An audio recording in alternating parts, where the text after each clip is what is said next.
విశాఖలో జనవరి 3, 4, 5 తేదీల్లో 3 రోజుల పాటు వైజాగ్ ఫోటో ట్రేడ్ షో 2026 నిర్వహించనున్నారు.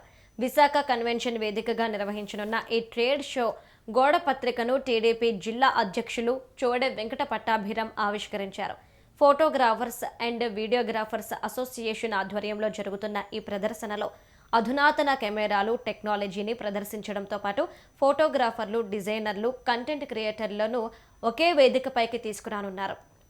గోడ పత్రిక ఆవిష్కరణ కార్యక్రమంలో అసోసియేషన్ ప్రతినిధులు లోకేష్ కుమార్, నూకరాజు, ఇతర సభ్యులు పాల్గొన్నారు.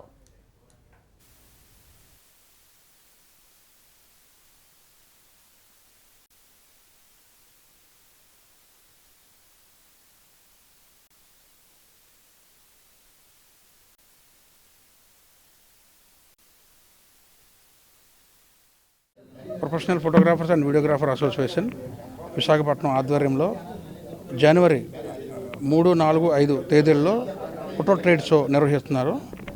ఇందులో భాగంగా 35,000 మంది పైనే ఈ యొక్క ఎక్స్పోకి వివిధ రాష్ట్రాలు, ఒరిస్సా, ఛత్తీస్గఢ్ అండ్ తెలంగాణ, మొత్తం అన్ని రాష్ట్రాల నుంచి కూడా మొత్తం ఫోటోగ్రాఫర్లు అండ్ వినియోగదారులు మొత్తం చాలామంది ఇక్కడికి వస్తున్నారు. ఈ సందర్భంగా మా association video and photographer association Visakhapatnam తరఫున ఈ యొక్క అందరికీ కూడా అక్కడ వచ్చే వాళ్ళందరికీ కూడా ఆతిథ్యం ఇచ్చేటట్టు మనం చూస్తున్నాము.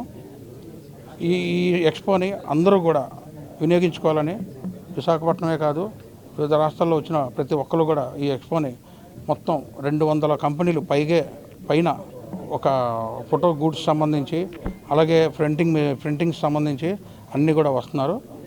దీన్ని అందరూ తిలకిస్తారని కోరుకుంటున్నాం. ఇది మధురవాడ వి కన్వెన్షన్లో జరుగుతుంది. 3 రోజుల పాటు ఈ ఎక్స్పోని నిర్వహిస్తున్నాం. నా పేరు చల్లా నూకరాజు. నేను ఫోటోగ్రాఫర్ వీడియోగ్రాఫర్ అసోసియేషన్ విశాఖపట్నం ప్రధాన ప్రొఫెషనల్